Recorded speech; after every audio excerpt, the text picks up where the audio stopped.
My guest today is John Arnold. John is probably the most famous energy trader of all time and certainly the most successful.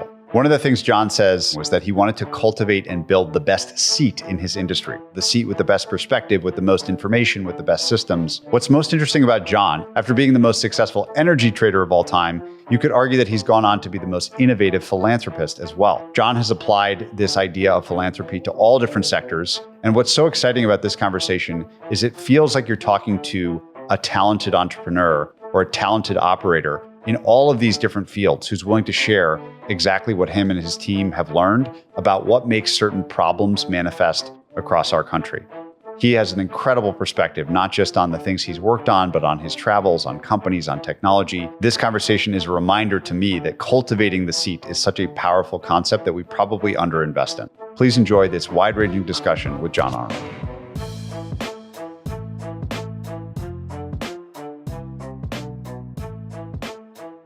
Everyone listening, I think, is somewhat interested in what's going on in China. Your lessons that you shared were so interesting. And I'd love you to just share some of the highlights from that trip and what you learned traipsing around, studying robotics, studying AI, everything else that you did. What were your major takeaways from that trip? The origination for the trip was this realization that China's gone through this transformation unlike any other that's happened in the world, of both economic and cultural, in the course of 30 years. This is a country that has gone from really trying to replicate the West to, in many ways, leapfrogging it. I was fortunate enough to spend a week running around and met with 4 or 5 companies a day that were all very open and kind of got to tour factories. And it was really striking and came away incredibly impressed, and also with a lot of questions about what happens to the rest of the world as this rise of China is happening. The one big takeaway was just the speed and scale of which they can do things is unlike anything in the world. Right? They have this highly educated population. It's a very entrepreneurial culture. They've figured out how to get capital to these companies, and they have this deep domestic market. And so it allows them to kind of build up these supply chains and agglomeration effects to create something that I don't think exists in the rest of the world, where we were talking to a battery company and asking them, are they looking at replicating factories elsewhere in the world? And one of their responses was, every one of my suppliers is within 200 miles of here, and I can call them and meet with them same day, and you can never get that. And then kind of the scale of labor that they have and the flexibility. If you need 1,000 workers tomorrow, you can get that. And again, it is a skilled workforce that's still very hungry, that's coming oftentimes from poverty. And so having this factory job, which in the West might not look very appealing, right, for many people in China, it is highly appealing. Right? It's kind of the first step up. And so this combination of things has allowed them really to create this competitive force that the world is suddenly reckoning with over the past decade. And it's really interesting to think about kind of what's the right response from Western countries that don't want to cede their markets to China for obvious reasons. But there's a lot that China can offer. And so what's the right symbiotic relationship that the West should be having with China, I think, is this massive question that policymakers are grappling with, and I wanted to try to dig into. Which company visit was the most illustrative of these big lessons? What was the company visit that, looking back on the trip, taught you the most? I've been fascinated with the EV market in China, which about 10 years ago was deemed to be a strategic market. And the way that the story is told is that China realized that they were behind on ICE cars and were always going to be playing catch up, and that if they could leapfrog to the next kind of technology, then they could have an advantage on the rest of the world. And so right now there's apparently over 100 different manufacturers of EVs in China. Now, many of these have a contract manufacturer, and so you can send in your design and do your branding independently of the manufacturing.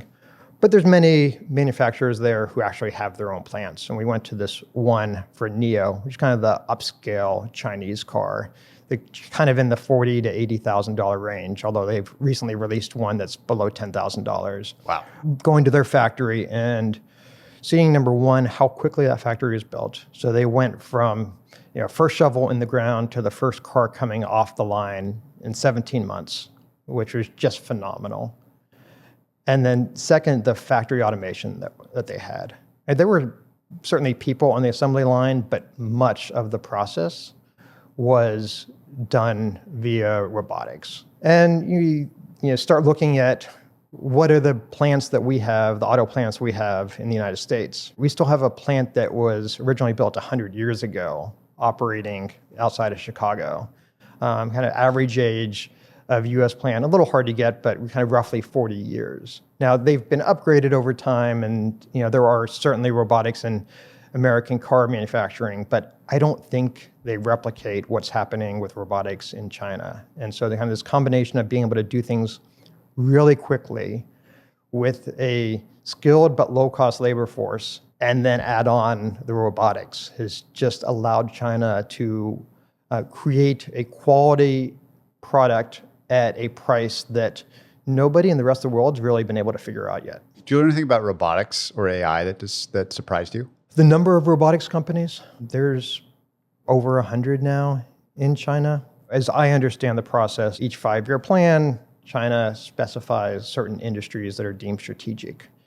And then the head of the province gets evaluated on a number of factors. The head of the province is selected and not voted on. And so the evaluation is based on things like employment and GDP growth, but then also are the industries that are being created there aligned with the 5-year plan?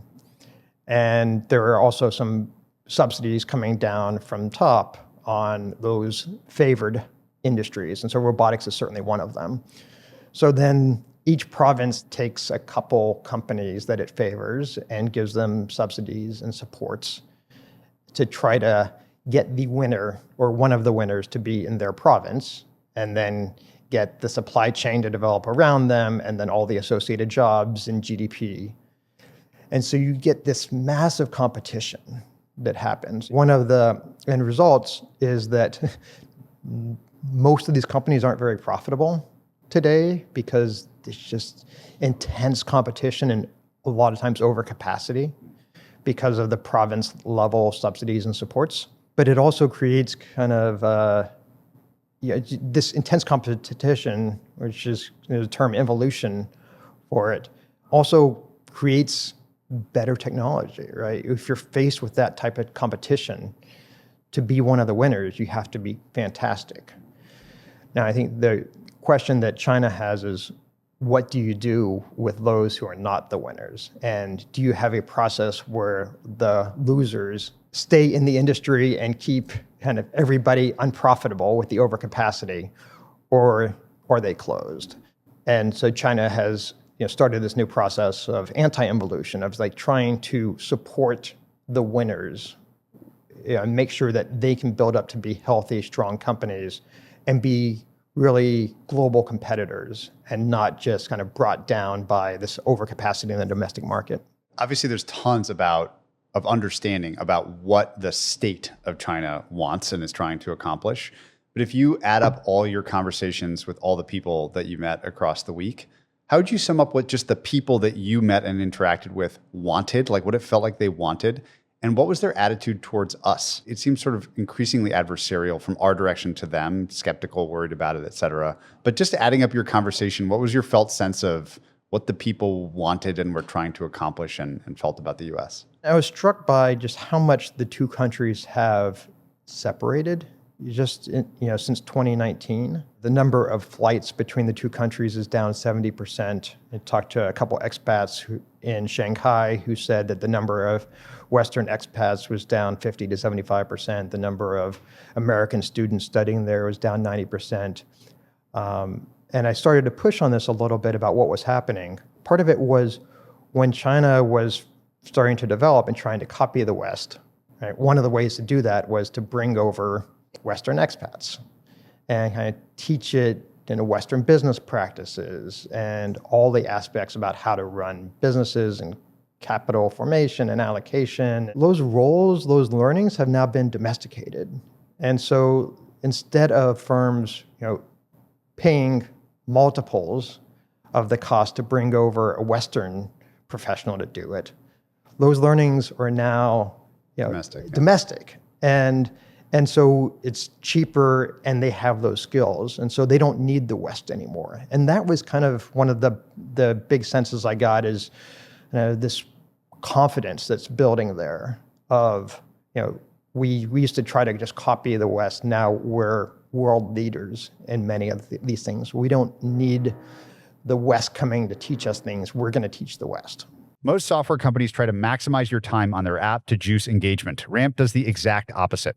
Ramp understands that no one wants to spend hours chasing receipts, reviewing expense reports, and checking for policy violations. So they built their tools to give that time back, using AI to automate 85% of expense reviews with 99% accuracy. And since Ramp saves companies 5%, it's no wonder that Shopify runs on Ramp, Stripe runs on Ramp, and my business does too. To see what happens when you eliminate the busy work, check out ramp.com/invest. Every investor should know about Rogo, because Rogo AI's platform is not just another generic chatbot. Instead, it was designed to support how Wall Street bankers and investors actually work, from sourcing, diligence, and modeling to turning analysis into deliverables. For me, 3 key things differentiate Rogo. First, it connects directly to your systems so it can work with your actual data. Second, it understands your workflows, how work really happens across a deal or an investment.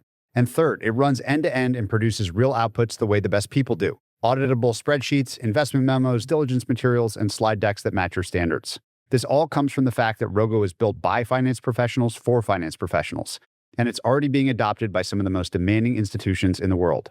To learn more, visit rogo.ai/invest. OpenAI, Cursor, Anthropic, Perplexity, and Vercel all have something in common. They all use WorkOS. And here's why. To achieve enterprise adoption at scale, you have to deliver on core capabilities like SSO, SCIM, RBAC, and audit logs. That's where WorkOS comes in. Instead of spending months building these mission-critical capabilities yourself, you can just use WorkOS APIs to gain all of them on day 0. That's why so many of the top AI teams you hear about already run on WorkOS. WorkOS is the fastest way to become enterprise-ready and stay focused on what matters most, your product. Visit workos.com to get started. I'd love to rewind the clock a little bit. I mostly talk to investors on this show. I rarely have talked to some of the world's great traders through history. At a point in your career, you were probably the greatest active trader, or one of them, certainly the best in your market. I'd love you to describe what it's like to, what it takes to be truly excellent at that specific discipline. If you think back on the time when you were at, I'm curious when you think it was that you were sort of at the peak of your powers. I'd love you to just take us in behind the scenes a little bit of what it took for you personally to get to that stage, since I talked to so much fewer of people that have done this. I might step back and think about my kids and what I think or what I want my kids to do. One of the big components is do something that you're really passionate about, that you want to do, that it's not kind of a job that you do for income, but if you can have a profession that you love, that you have this real deep passion for. And that's what I found with trading. I just loved the battle, the puzzle, the game of it. I would sit there from kind of 6 a.m. to 6 p.m. At the desk, and you're either staring at the computer screen or doing some analysis, and then go out with people from the industry that night, and then dream about the industry. And in the shower in the morning, I'd be thinking about it, and just being so locked in. There were negatives associated with it. I'm not sure I was a great person, a great friend, a great partner for those times. But I think just having that, dedicating your life to this craft for a time period was one of the things that I think separated me. I think there's also some downside. There's consequences to doing so. It's not the healthiest lifestyle. It's not healthy from a relationship standpoint, not healthy from a physical standpoint. And I think it can be mentally exhausting. And I think, after doing that for 17 years, kind of this one thing and being so deeply intertwined with it, at some point I just had to step back. If you think about the second or third best natural gas trader that was active when you were active, I'm so curious about the difference between you and them. Another way of asking, if you turn it into advice for your kids, which I like that frame on it, what does it take to be number one in something versus number 2 and 3? I don't know if I felt I was the best. I felt I was among the best. I had also managed to create probably the best seat in the industry. Say more about that. So my first job out of college was at Enron. I started there when I was 21 years old in 1995. It went bankrupt in late 2001. So then I'm coming out and I'm trying to figure out what to do. And I've had a bunch of options. And one is I could have stayed with the Enron trading floor, which ended up getting moved to UBS. I kind of decided I wanted to do something that was a little bit more entrepreneurial and ended up deciding to start my own hedge fund. I had, kind of the classic hedge fund 2 and 20 structure. And, now there wasn't an intermediary between me and the 20%. Right? I was getting the 20%. And so I had the best or as good at economics as almost anybody in the business.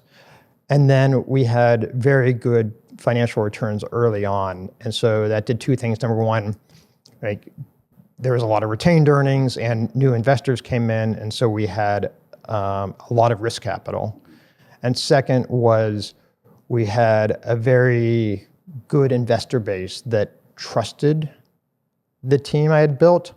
Whenever we had a down month or a down time period, which we had, they weren't calling to redeem, but they would call up and say, do you need more capital? Because we had earned their trust and we had done forced distributions along the way. And so I'd set up this kind of really powerful seat where it had good economics, so I could hire the best people in the business that I knew of. We had a lot of risk capital and had a very solid and stable investor base. I like this concept of developing the best seat in your industry. Are there any other interesting or useful components to that? If someone is listening and they're an investor or even just a normal founder or business person, about setting up the best structural advantage in a seat? Is it information flow? Is it other stuff? And I love this concept. We started at 2 and 20. We did very well and had a lot of more demand to invest than we had capacity. We raised the fees over time and ended up at 3 and 35 by the end. And that allows investment in the business. And so you can build up a fundamentals team that's best in the business because you can just pay them more. You can go do side projects, like trying to get proprietary data sources that give an advantage. And you can pay the trading team and the mid and back office more money. And so everything in the business starts to work and you have this sense of excellence around the firm. And that makes everybody better. We're able to develop kind of proprietary trade entry system and kind of position management system. So things that you don't necessarily think about, but are extraordinarily useful. Being able to buy any and all data, come up with proprietary data sources, have the best people trying to translate that raw data into something useful and build the best fundamental models in the business, I think all becomes part of the flywheel. So really scale, it's the redeployment of your scale that let you do all and get into all these fine grain ways that you could be better than your competitors. Yep, I think that's right. Can you tell me about the baseball card business that you built in high school? And I'm curious about it because I always wonder where the initial spark comes from. You mentioned the importance of passion and that you just fell in love with energy markets. I'm curious to sort of trace why you were entrepreneurial in the first place, what the formative things were, maybe where a chip on your shoulder came from to the extent there was one, in hearing about that business, but then also hear the story between that and the discovery of passion for the energy market specifically. I was always entrepreneurial. I always wanted to make a dollar. As a 13, 14, 15-year-old kid, you kind of have limited options and didn't really want to work retail and because you weren't going to make very much money doing that. I was in high school in the late 80s, early 90s, and this baseball card boom was happening. And I remember, even in middle school, first getting started, introduced into baseball cards. It was when it was really kind of starting to take off around 87. And it became clear to me that, I guess in retrospect, that, this is this really interesting kind of financial instrument that's, very volatile, that information on pricing is not very uniform across the market, that there was a lot of geographic price differences that were happening. I managed to talk myself onto this bulletin board of kind of baseball card dealers, which is when internet commerce is just kind of getting going, and they just had this wholesale system that was kind of real-time pricing in effect. You'd have people in New York were trying to buy hockey cards, and people in Texas were trying to sell their hockey cards because there wasn't much demand for them. And, there was these arbitrage opportunities that got created. And I'm like, I kind of know this from this bulletin board. People in Montreal or New York or Buffalo, are willing to pay X, and I can buy these at, Y and make that money. And the sports card business kind of really started to boom. And so there was more and more money coming into it, more and more cards. I was living in Dallas at the time, but would travel to, Houston and Louisiana, Oklahoma, started getting on planes when I was 16 and going to big card shows around the nation. And I just always had this sense of value of what something was worth at the time. And kind of turns out, there were a lot of similarities between doing that and the trading. I was, in a way, doing market making in sports cards, and I was taking advantage of arbitrage opportunities in sports cards and knowing what every product is worth at every moment. It kind of stuck with me. And that was my mantra when I was trading gas, is that, I knew what every month was worth better than I think anybody else did. And I would do that, and I knew that every moment of the day. And to do that, it kind of took an intense focus and just like sitting there and just staring at the screen and listening to every trade that happens in the market, all day long, every day. It takes that work and intensity.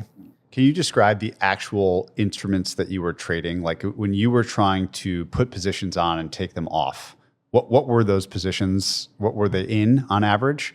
And I want to get into some of the nitty-gritty details just to give people a sense of how far you had to go to get an edge in this world. As an analogy for how far you have to go to get an edge in anything, this was the thing you enjoyed. But what were you literally trading in those days? It was primarily futures and swaps that were kind of a look-alike to the future. I traded natural gas. The hub for natural gas trading was Henry Hub in Louisiana.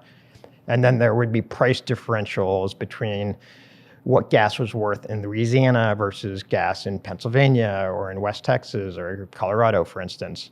That's basis. I did that for a small part of my career, kind of those price differentials between one point and the hub in Louisiana. But most of my career in trading was trading kind of what we call the fixed price of natural gas. And so this is, if you're watching CNBC and on the ticker, it has a gas price. That's what I was trading. And so in a given day, like how much volume and activity would there be? Like how many key decisions would you make in a given day?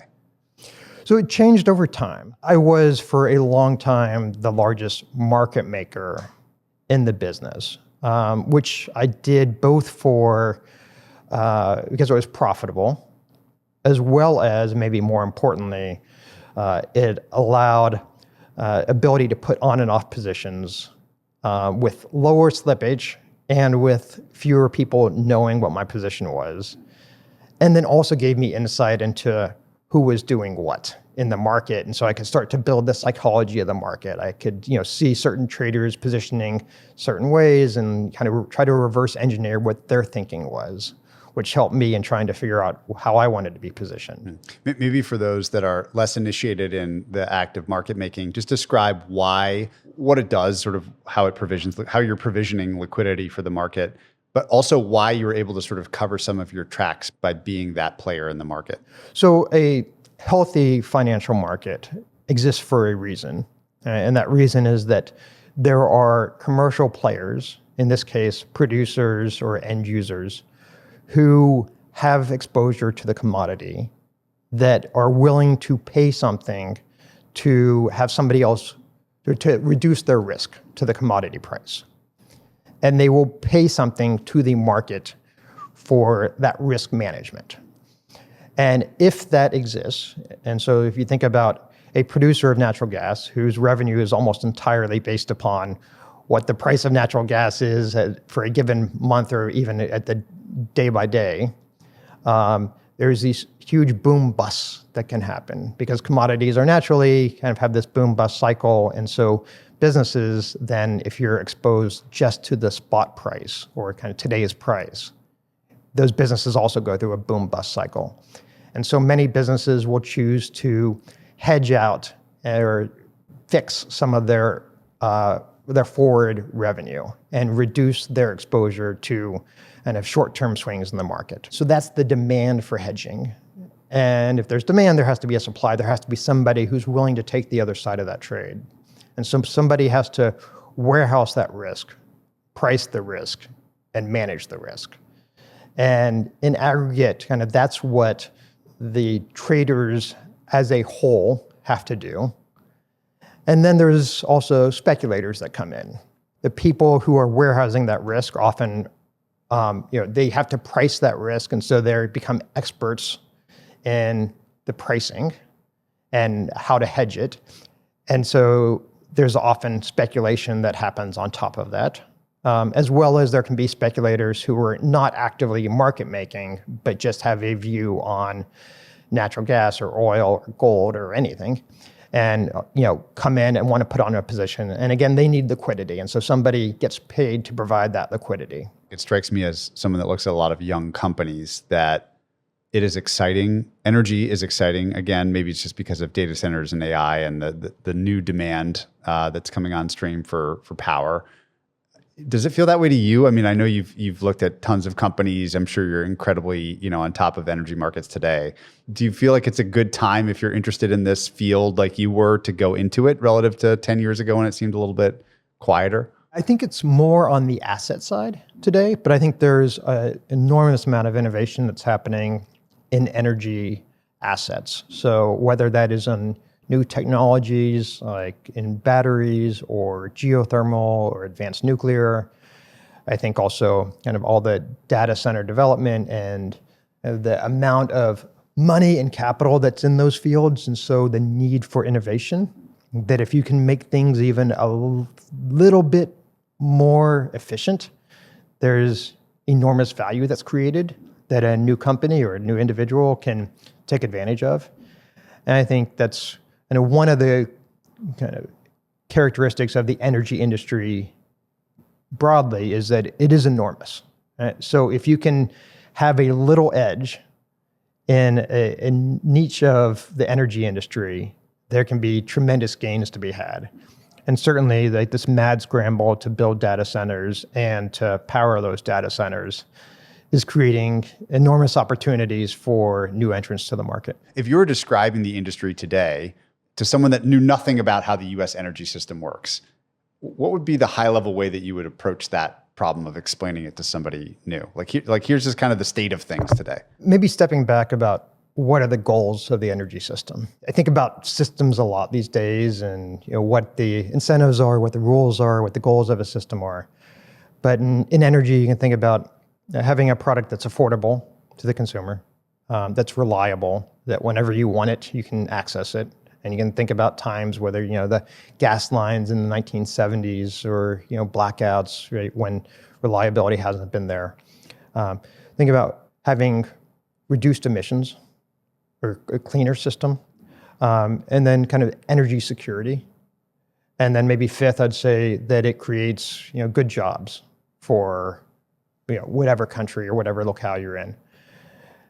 And then, okay, if you have those as goals, then how do you meet those? America's blessed with tremendous energy resources, has a lot of oil, gas, coal, has a lot of wind and solar resource. And then there's, we're a very innovative country. And so, ability to deploy, solar and wind, and thinking about both traditional nuclear as well as advanced nuclear. And so we have all these inputs, and we're trying to get to the system that meets those goals. And then the challenge is, and how do you devise policy and rules of the system to do so? Now, it gets tricky because the priority or the ranking of those goals changes from administration to administration. And it's an industry that is slow. It takes a long time to build the infrastructure. And you need these stable supply chains in order to be able to meet the needs. And you have these changing goals of it. And so the industry gets sent, every 4 or 8 years gets sent a different set of priorities or price signals about what we want as a society. And then the industry has to scramble. And then you throw data centers in here, which is just, a load growth and being less concerned about price and more concerned about speed than any consumer of energy that we've seen in this country maybe ever. And so put it all in the mixing bowl and try to get a system that works. What is, if you could imagine a U.S. energy future, I'd love to paint the poles and have you imagine the best possible scenario you can imagine for us 10 years from now, and what the components of that system would be that are different than how it is today. And maybe the worst possible version of the system that you can imagine in 10 years, just to get a sense of, having studied the system so carefully. I love your way of thinking about the competing goals and this weird data center variable as well. Maybe we'll start bad. Like, what would be the worst scenario that you can imagine that would get you concerned about the state of the U.S. energy system in 10 years' time or something? The worst scenario is that the energy system becomes the bottleneck for both U.S. innovation as well as individual flourishing in this country. And on U.S. innovation, especially on technology and AI data centers, it's largely around, can we create the supply that industry is demanding? And on individual flourishment, it's, can we do so and maintain the affordability and reliability components that Americans have come to not only desire, but demand. And there's this politics around energy and food and housing, because we need all of those, right? Those aren't optional for people. But there's this politics around it that if you start to lose affordability of any of those, then there's real tremendous kind of political ramifications of it. And so you can start to see if an energy system that goes bad will have a huge impact on politics of this country. If you think about that bad case scenario, both supply and demand wise, I'm curious, starting with demand, how certain you feel that this big increase in demand for really the first time in decades in the US, how lasting it feels to you. Does it feel pretty certain that we're just going to get a ton more data centers almost no matter what, or demand for them anyway? And then on the supply side, like what the reasons would be that we just failed to meet that demand, like why we would stumble and just not succeed? Visibility through kind of 2030 is pretty clear. The investments are being made. The actors that are making these investments are the largest, most profitable companies that have ever existed on this planet. They're also, many of them are growing at very healthy clips, and so their free cash flow is increasing. They have the financial capability to execute on these plans, and they're making the investments today. I think the 2030s on is a who knows? The assumptions that you have to go into any model on this, have such wide error bars, and you extrapolate out that many years and you just create a garbage in, garbage out model. And what about our ability to meet that demand? What would screw us up on the supply side the most? I think it's policy. It's gotten harder and harder to build in this country over the years. And there's always this tension between what the needs of society are and what the preferences of a local community are. And so everybody realizes we need transportation and housing and energy, but people also want it not in their neighborhood. And so this is the whole NIMBY movement is, we need affordable housing or workforce housing. We need transportation. We need energy assets, but don't put them by me. And if you try to, I'm going to go fight you in the courts. And for developers, time is money. The opponents to projects have gotten very clever about how to use and have the existing regulatory laws to delay projects, and in doing so can often kill them. I've been very focused, through our foundation at, how do you do permitting reform to make sure that the projects that are good for society as well as aren't unnecessarily painful to any community will get built while maintaining the parameters that the bad projects don't get built. Just NIMBYism and this difficulty in building is what would lead to the problem of not being able to supply, or of energy becoming the choke point for development of the United States, and particularly kind of bringing it back to the first part of the conversation of China and just the speed and scale that they can build. They don't have this problem. I'm confident of that. And so, it is one of the biggest differences between the two countries. And I really worry about, if energy becomes a choke point in the US, it has real ramifications for the strategic ranking of this country. If you were a politician, would you use the China story as fuel to the fire to try to communicate and market this concept that we're sort of getting lapped by someone that's sort of our, if not adversary, our competitor? 100%. Yeah. And not only is it a good narrative, but it's true. If energy becomes the constraint, we will become less competitive vis-a-vis China. If I was you mentioned the asset side being so exciting on the energy side. If I was an energy asset investor and I really wanted to fund stuff that would help us solve this problem where you got the joint growth and demand and this rise of NIMBYism, where does this whole thing break down? Like, is it in transmission? Is that the problem? Because presumably if we could just produce lots of energy in remote places that nobody lived or cared and transport it efficiently, the problem would be solved. Is that the right way to think about it? Do you think about it differently? I want to get towards this, like the best version of things you could imagine, in 5-10 years time that would solve this problem and make us energy, abundant and not slow. Transmission is certainly a component of it. It's not the only component. We can talk about supply chains, can talk about land use, but transmission is a huge component of it. I actually started a company about 5 years ago trying to build interregional transmission lines because it was an industry that had become so difficult to permit and build that private capital had largely given up trying to do new projects. And it's one of the kind of solutions that can be a win-win-win for everybody. We were talking about the goals of the system, right? It can reduce costs, it can increase reliability, it can reduce emissions, it can make the country more secure, it can create more jobs.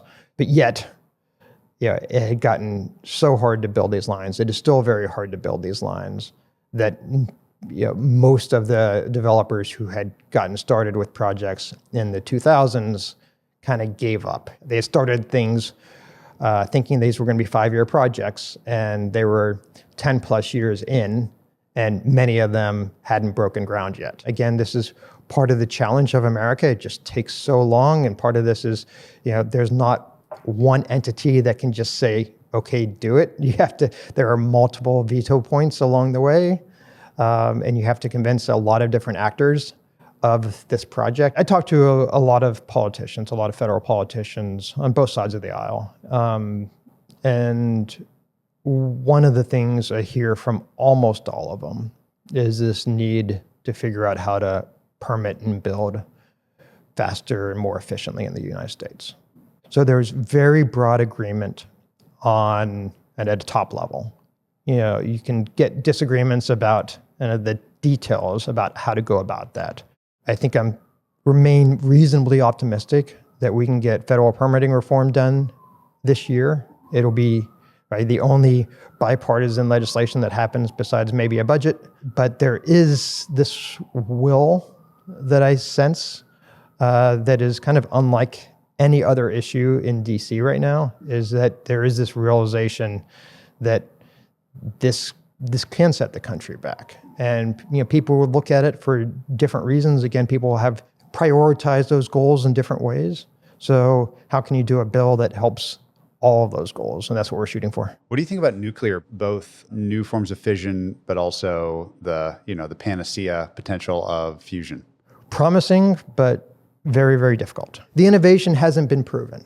We can build the AP1000. The AP1000 is kind of the latest of the traditional nuclear power plant. We know it's a very, very costly electron. It was the last power plant to be built, or nuclear plant to be built in the United States, finished, I think, in 2024. Vogtle units 3 and 4, AP1000s, and have a very advanced safety design for a nuclear power plant. The Vogtle plants were enormously expensive. And if anything, they've gotten harder to build since then because they require a very significant amount of labor in generally rural parts of this country. At its peak, Vogtle had 9,000 laborers on site, many of which were highly skilled craftsmen. And trying to do that today in the United States is very difficult. But we've proven we can build that. We know it's of a high cost. And so there's a lot of effort to do advanced nuclear. And that's either the SMR, small modular reactor, that's fission, or through fusion. I think the question is, we don't know what the economics of either of those are. Number one, we don't know whether we can build a commercial fusion unit. I think there's a lot of optimism in the industry. It remains to be seen whether we can get there or not. I think the greater question is, what are the all-in economics of that? And that's a big unknown, because at the end of the day, you're competing in a commodity market. And we've seen that we're willing to pay a little bit more for a cleaner electron, but we're not willing to pay a lot more for a cleaner electron. So it has to be cost competitive. Optimally, it is, the cheapest electron is one that minimizes emissions. And so I think that's the promise of nuclear. These aren't coming anytime soon. Even, there are some pilot plants that are being drawn up today. They may or may not have started construction on some of this. I think most of these announcements are for the PR. By the end of this decade, I think we'll have taken some small steps there. But we're probably looking 10, 15 years to really have advanced nuclear be at any scale in the United States, and that's best case. As your business scales up, everything gets more complex, especially your compliance and security needs. With so many tools offering band-aids and patches, it's unfortunately far too easy for something to slip through the cracks. Fortunately, Vanta is a powerful tool designed to simplify and automate your security work and deliver a single source of truth for compliance and risk. There's a reason that Ramp, Cursor, and Snowflake all use Vanta. It frees them to focus on building amazing, differentiated products, knowing that compliance and security are under control. Learn more at vanta.com/invest. I know firsthand how complex the tech stack is for asset managers, and seemingly every new tool and data source makes the problem even worse, adding more complexity, more headcount, and more risk. Ridgeline offers a better way forward, one unified platform that automates away all that complexity across portfolio accounting, reconciliation, reporting, trading, compliance, and more, all at scale. Ridgeline is revolutionizing investment management, helping ambitious firms scale faster, operate smarter, and stay ahead of the curve. See what Ridgeline can unlock for your firm. Schedule a demo at ridgelineapps.com. What do you think about the basket of startups that have been launched and raised, in some cases, a lot of money, about the prospects of good returns for those dollars that are going into these companies and projects, either today or the historical dollars that have gone in over the last 5 years? So it surprised me. In some ways, I thought that some of these technologies were almost uninvestable from kind of the VC side because of such a long duration to get to kind of really a kind of free cash flow business. I'm surprised at how much money. I think it's fantastic. I think this has to be a public-private partnership where the government is putting in real capital into these, because I don't think they make sense as a kind of standalone investment without public support. And just the time frame to commercial deployment, the amount of money that has to be raised for it, and the fact that you don't really know early on whether you're making progress or not. There's a bunch of benchmarks to be overcome, but until you actually build one, you don't really know what your economics are going to be, what your efficiency of the unit's going to be. I worry that there's going to be a falling out in the industry. There's probably too many SMR companies, and it would be better if the industry can kind of coalesce around 3 or 4 different technologies and focus the resources there. It's a scary circumstance to imagine as an investor when funding dries up and free cash flow is still over the horizon, not even within, the visible horizon or something. I'm curious if there are other areas that you think that's less true, like solar and battery seems like a really interesting way of solving some of the problems in the energy markets. The cost curves for both look really cool and interesting. I'm curious what you've learned about those two and just kind of generally what you think about that style of energy generation and storage. Solar has 2 trends. One is technology and manufacturing costs keep going down. Technology is improving, manufacturing costs are going down, so the end product of a solar panel, mostly in China, keeps getting cheaper, mostly in China. And so the cost to develop a solar panel keeps falling. Now, a solar panel doesn't get you what you want. You want electrons at the location that load is at.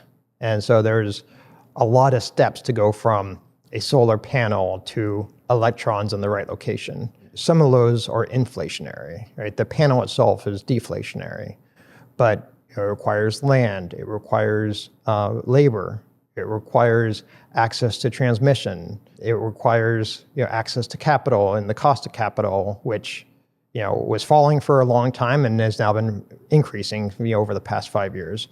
People love to talk about kind of the cost of a solar panel, and usually whenever you see these graphs, it's what's the cost of the panel, and it's just kind of from top left to bottom right. That's and meanwhile, the cost of a PPA, a power purchase agreement for solar, is well off the lows. What kind of lows happened around 2020, and it's the cost again of delivered electrons from solar is, probably 50% plus more expensive than they were at the cheapest point in 2020. And it's because the panel itself, again, becomes a smaller and smaller percentage of the total cost of the system. And so any advantage, continued technological improvements or manufacturing improvements are just getting at a smaller and smaller percentage of the total cost. And meanwhile, the inflationary aspects of the system become a bigger and bigger percentage of total cost. That being said, there's a lot of ideas about how to bring load closer to where the solar is being generated. And, can you use some type of, automation, factory automation or robotics to kind of build the plant better, the solar field better and cheaper way that requires less labor. And so there are advancements being done. It's good to see that a lot of the data centers now are being, that the developers or the end users are, signing new PPAs with solar developers. And so we've seen a tremendous amount of solar come onto the system. I think it's also true that generally in a stable demand environment, each megawatt of solar that comes on is worth a little bit less. The most valuable solar that came on was the first megawatt. And then you get to a point where the supply of solar has exhausted the demand during the sunny parts of the day in a certain region. And so as you bring on more solar, either you have to also bring on batteries or you have to bring on transmission to move it to a different place. And so that has a cost. Battery costs have been declining as well. I wonder if some of the same dynamics that happen with solar will start happening with batteries soon. As the technology is getting better, the manufacturing gets optimized, you start running out of kind of the advancements that have significant cost ramifications for the battery system. And it becomes more and more on what the input costs are. And so we've seen lithium prices, for instance, just in the past few months, be up more than 50%. And that's going to translate into higher battery costs, all things being equal. It's fascinating that it all comes back to the same problem of like labor. Can we build these things? Can we build them quickly? Permits. And a lot of our attention as a country maybe should just be there. And we can sort of take for granted these falling cost curves, which are great, but not sufficient to have the end system that we want. If I was forcing you to invest in something related to the proliferation of data centers today, I'm curious how you would attack that problem. So much excitement around these things. Lots of companies that are predicated on the rise of data centers and the build out of data centers. What would it take for you to get excited about investing in something that was tied to that trend? There's a number of companies that are trying to kind of make the build out of the data center less labor intensive through robotics. That's an interesting source. It could be a very crowded space though. So it remains to be seen how good an investment that robotics companies will be. From an energy standpoint, I think advanced geothermal is one of the most interesting components of the system today. It is a baseload energy source that is friendly to the environment. It is coming down the cost curve. It's still very early in this industry. So still it's unclear what costs are going to look like in a few years. But there is the skilled labor force that exists in this country already. It comes largely from the oil and gas sector. And the technology has now been proven out. There's a lot of work to do to scale this. It's kind of like early on in the shale gas or shale oil revolutions that it just starts out small because these companies have had to prove out the geology, have to prove out the techniques, have to prove out the management team, and you have to get to the project finance market in order to get a very low cost of capital to make these things really work. And so it takes time to get from kind of startup of the industry and even kind of getting all these steps proven to getting to where banks are willing to loan you money because they know it's going to work and they know that it will get repaid. But I can see kind of in 5 years that the geothermal industry could be the most exciting in the United States. We've talked a lot about energy infrastructure specifically. Are there other parts of U.S. infrastructure, non-energy, that interest you most? The housing discussions that are happening across the nation are really fascinating. And a lot of the YIMBYism, or yes in my backyard, as a combatant to NIMBYism, originated in California, largely because California had some of the highest housing costs and the fastest growing housing costs and some of the most stringent restrictions on trying to build new housing. And it had gotten so bad that there started to be this pushback against all of that. And what we've seen is similar to permitting reform, this has become a very bipartisan issue of make it easier to build housing. And we see it from, not only California, but you see it in Montana, you see it in places like Austin and in the Northeast. And so it has kind of superseded politics. And I think politicians are now realizing that this affordability issue is front and center for voters. And that's driving this renewed focus on cost of electricity, renewed focus on costs of groceries, and on housing. And so people are asking, the mayors, governors, the federal government, what about housing? What are you doing to reduce the cost of housing and make it easier for people to buy that first house? And if you don't have a response as a politician, you're just not going to win a race these days. President Trump came out and made this comment about, I want housing prices for those who have a house to go up. He also talks about making it more affordable to buy a house. And so, you can't do both unless there's just a massive government subsidy. And I think that's one of the risks of this affordability push, is that it's been decades in the making. From all these regulations, all these restrictions on building things in this country. There aren't easy solutions to overcome this besides just big subsidies, right? That the real solutions take time. And the problem is that window is longer than the political cycle.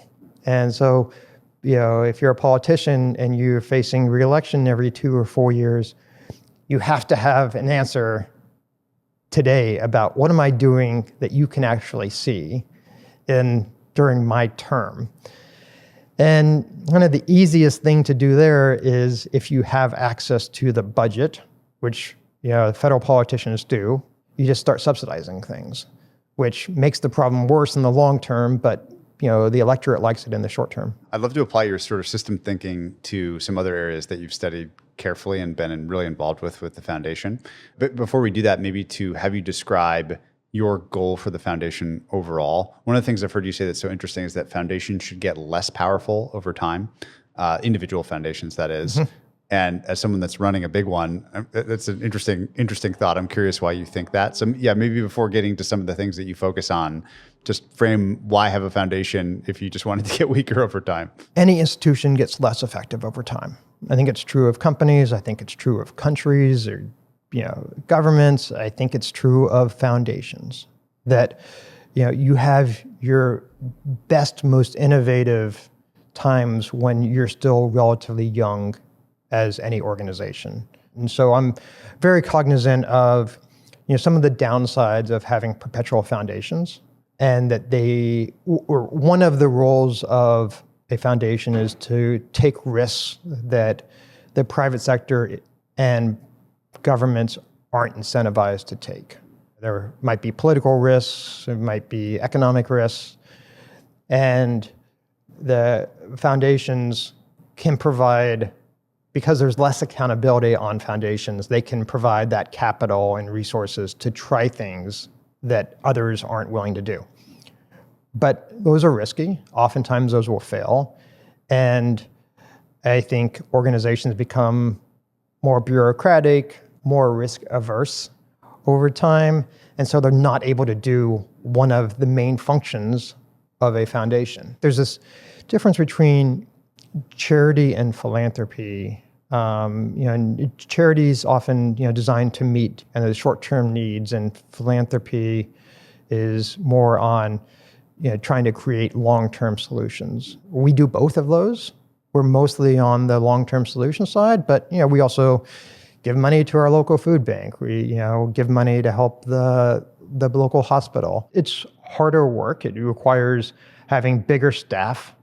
It requires having a longer time frame and being willing to live with ambiguity and likelihood of failure on many of the things that we're doing.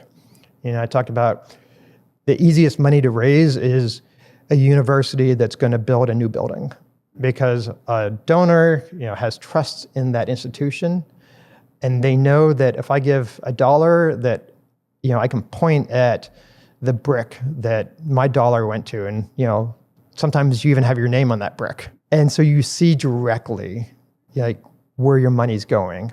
A lot of the work that we do, which is based on trying to improve these big systems in America, whether that is the healthcare system or the criminal justice system or infrastructure or public finance system, education, it is long-term work, and progress is slow, but we really act as this conduit between researchers and policymakers and trying to do this experimentation and do evaluations and research about what works and what doesn't in these systems, and help people think about new ideas and how would you test them and how can we translate into something that's useful for policymakers to improve the outcomes of these systems. What about criminal justice? Like, describe your work in that part of the world. What progress have you made? What progress do you think needs to be made to that system? We first got involved in this. We just started passively funding the Innocence Project. And the Innocence Project tries to go look at cases of people that have been convicted of a crime and do new DNA testing on some of the evidence and see whether that evidence that was used as part of the conviction actually points to them as the perpetrator of the crime or not. And the Innocence Project has been able to overturn many, many, many convictions. And there's a lot of very sad individual stories there. But I think most important from the Innocence Project is they're really looking at kind of what was this process that led to this wrong conviction, and how do we improve the system to lead to fewer incorrect prosecutions and convictions. And so they were using the individual to try to improve the system. And with that entry, we started looking more and more into the criminal justice system, and we heard a lot of anecdotes about some of the inefficiencies or failures of the system. And so we kind of took a step back and say, okay, where can we try to help in this system? And there was a lot of the kind of criminal justice principles came from the great crime spike that happened in the 60s, 70s, 80s in this country. It culminated with a bipartisan crime bill under Bill Clinton in the early 90s that was really about getting tough on crime. And it was about kind of increasing the penalty for if you're caught doing things. And meanwhile, the researchers have kind of known for years that what's more important than the penalty, if and when you're caught, is probability you get caught. A lot of people who are committing crime, don't have that, the ability to process. If I get caught, will I have a 5-year sentence or a 10-year sentence, and that's going to change my behavior? A lot of it is am I going to get caught or not? And then there was, lots of questions about things like, how do you do pretrial detention, right? This time between when you're arrested for a crime and this time when you're convicted in courts of a crime, and what should happen to you in that time frame. And so we got asked to come into New Jersey to help them think about that. And Kentucky, a Republican state, was one of the first to really try to redesign the system when their existing system was deemed unconstitutional. And so thinking about what's important in that decision process, and what many states have decided is what's important is, are you a threat to others? And what's the likelihood that you're going to come back for your trial? And that should decide, do you need to be detained before you're convicted of the crime, or can you kind of be released back into the community? And meanwhile, we have this cash bail system that's largely based upon, do you have money to post to get out or not? We've worked with a number of states, both Republican and Democratic states, over the years, trying to think about kind of how do you align the process with what the goals of society are. This kind of criminal justice reform movement has had its ups and downs. We were one of the very few philanthropies that was looking at it when we got started close to 15 years ago, particularly on the adult side. And then it became a very popular movement. And a lot of the people that were coming into it were coming in from a social justice and racial equity perspective. I think one of the things that distinguishes us is we always try to think about what are all the goals of the system. Well, there's the goals of the criminal justice system, right? First and foremost, you can never lose public safety on it. So any reform you do, can't have a trade-off of public safety. But, the social justice and racial equity are certainly goals in that system. We look at a lot of ideas about how to improve it, and we try to figure out what are the trade-offs that exist, try to quantify them to the extent that we can, try to figure out, are there trade-offs? If you do one thing, it could improve social justice or racial equity, but there could be a trade-off on cost or trade-off of public safety. Do you think that the best place to improve things is just that probability, subjective probability that you'll get caught? Like, is that where we should, using technology especially, invest, the outsized amount of our time and attention? Because it seems all it takes is one case of some guy's probability is low, so you let him go and he commits another really bad, violent crime or something, and everyone freaks out and says, shut this down. Like, it's like nuclear. Like 3 Mile Island happens, and then we get no nuclear forever.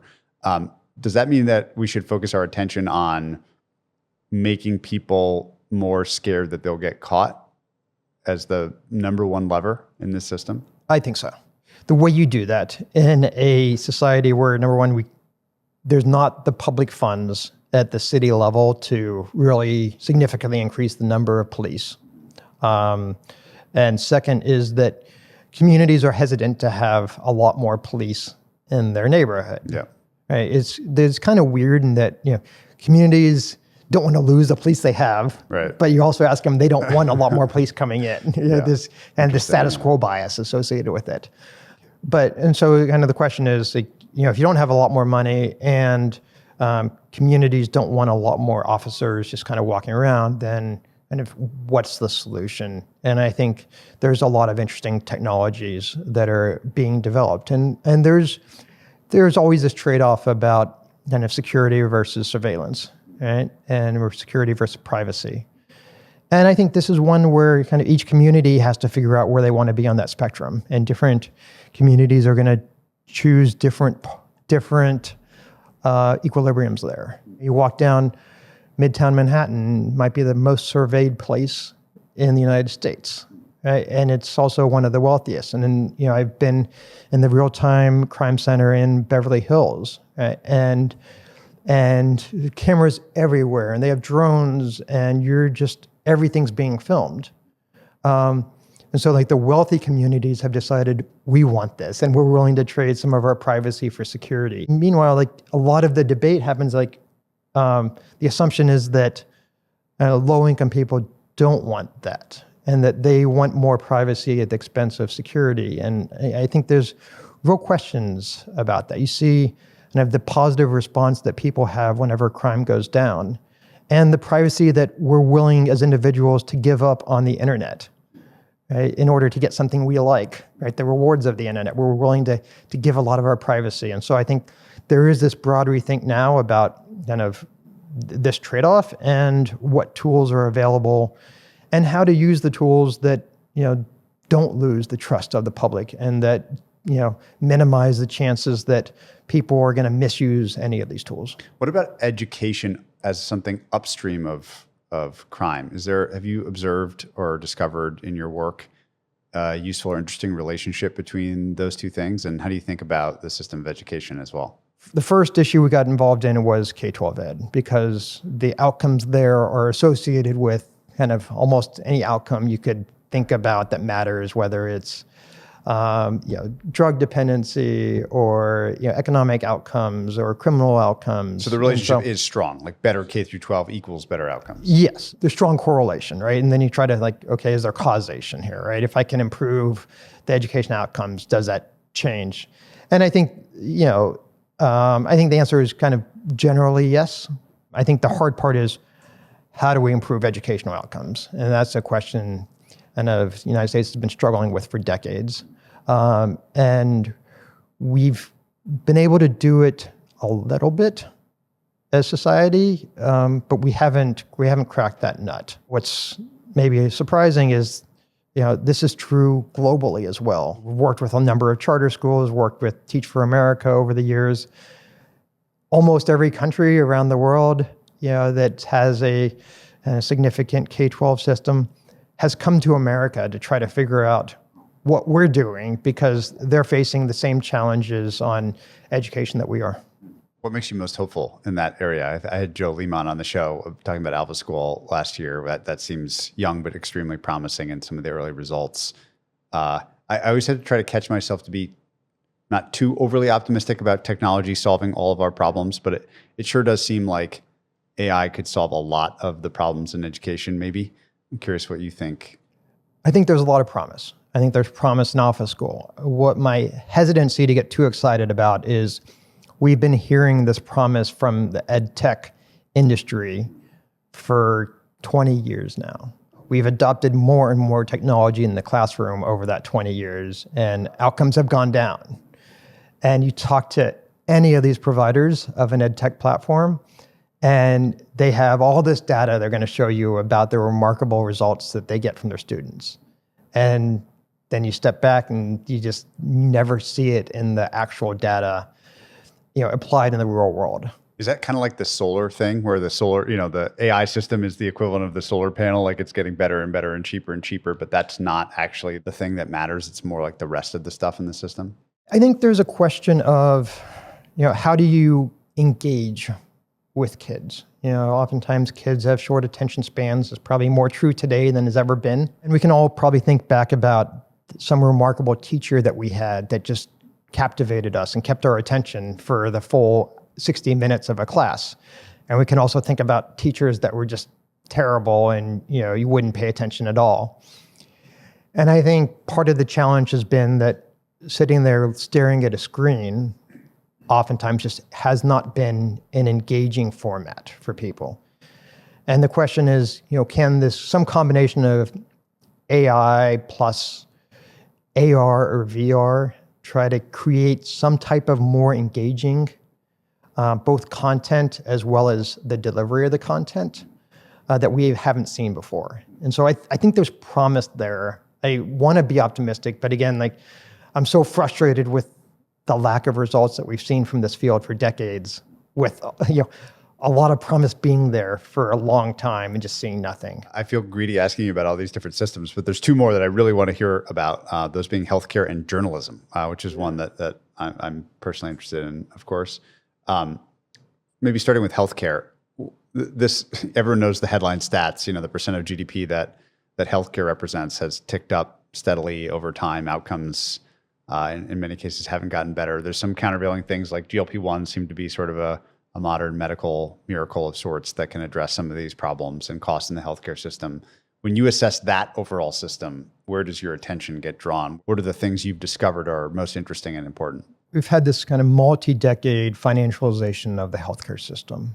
And that's really driven up costs as, people have figured out, ways to get in, start businesses or consolidate businesses and take advantage of, some of the regulations that exist in the field to maximize firm profits. And, the healthcare, violates kind of every principle of a competitive market from econ textbooks, thinking about, even what information does the patient have? What information does the payer have versus what are the incentives of the provider who has kind of this asymmetric information advantage and also, gets to decide what treatments you need.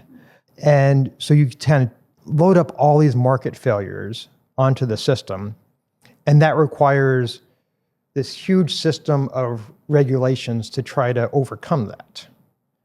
And so, if there were no market failures, then you could just say no need for government policy here, government regulation, we step back.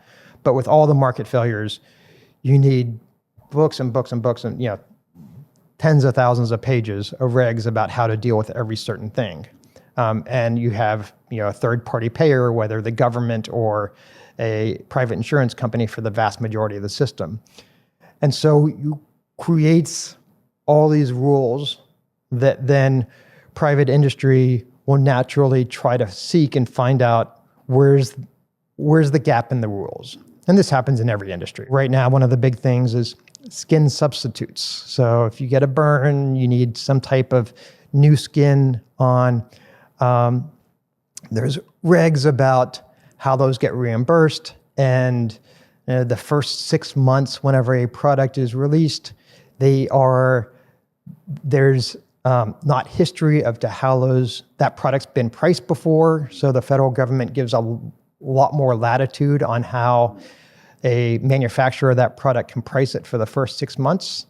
And then as the market starts to react, after 6 months, the government now puts more regulation on price. So what manufacturers have done is, introduce a new product, let it be out there for 6 months, take that off the market, introduce a new one that's slightly different, and the prices, keep going up, and there's, some quote unquote kickbacks. It's just an example of this cat and mouse game that constantly happens on, government or private industry writes a regulation, and then everybody tries to figure out how to beat that. And so a lot of our work is, trying to identify these and trying to correct and make the rules and incentives of the system be more aligned with the outcomes we care about as a country. As a general matter, not just in healthcare, but in all of these systems that you've studied, is a conclusion that fewer rules are better? Do you find yourself pro-deregulation as a general matter? Not necessarily. This is one of the reasons why I don't feel at home necessarily with either political party, because I think different problems need different solutions. And we are going to have a healthcare system that has third-party payers forever, and the need for very tight regulation. And if you look at K-12, for instance, it's a very different system, very different actors in the system, and fewer market failures, and you can have maybe less regulation, and you can regulate different things. You can regulate outputs rather than inputs in the system. And so, I've been very favorable to having the government try to get out of being the service provider in K-12, right? That, the government doesn't do a great job of being both the regulator and the service provider that the traditional district is, and that the government needs to choose one of those. And so it's not, is regulation good or bad? It's, different systems need different types of regulation. And there's always going to be this cat and mouse game between regulators and the private actors. And we need to make sure that the regulators, both do a good job of devising the rules of the system up front, and then are actively, fixing it as they fail. Finally, what have you learned about journalism? It's a kind of one that stands out in contrast to some of these other, massive countrywide systems that you've studied and explored and done things in and around. What about journalism have you learned, and what does it need? We got drawn to journalism because, it's called the fourth estate, that it's, a check on both government and on private actors, that there is a public good of, both the dissemination of information, as well as kind of the investigative journalism that many outlets do, and trying to find the frauds and abuses and wastes that are happening. And, for a long time, you had this packaged product of the daily city paper, and that's been largely, has fallen apart. And so that role of, both coverage of local and state politics, as well as kind of a lot of that investigative work, we feel is being underinvested in.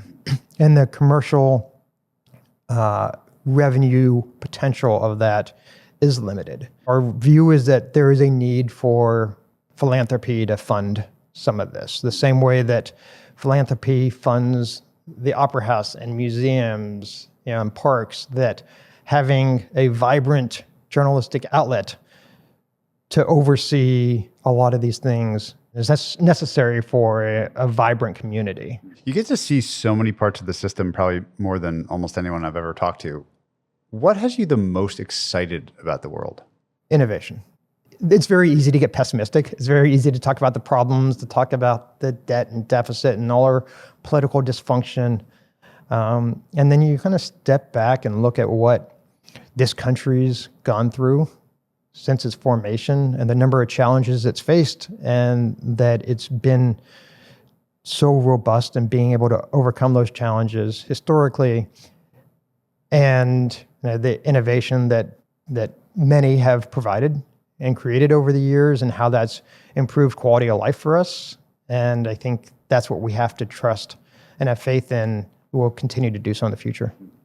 When I do these interviews, I always ask everyone the same traditional closing question. What is the kindest thing that anyone's ever done for you? When I was really deep into trading and about how it kind of created some unhealthy habits and started to change me. At one point, my brother pulled me aside and just said, like, you've changed and not for the better. That took courage on his part to do. And I think it caused me to step back and think about, did I agree with it or not? And if, of course, like the first instinct is to say, no, you're wrong. And then, that thought lingers and, start trying to see yourself as a third person would.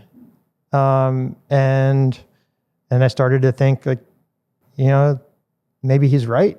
And what do I need to change in my life? And, try to make these other parts of my life besides the business, make the other parts of my life, high performing as well. I love the closing idea that saying something hard to someone you care about can be a great kindness. A cool and unique answer. John, thank you so much for your time. Great to be here. Thanks. Most software companies try to maximize your time on their app to juice engagement. Ramp does the exact opposite.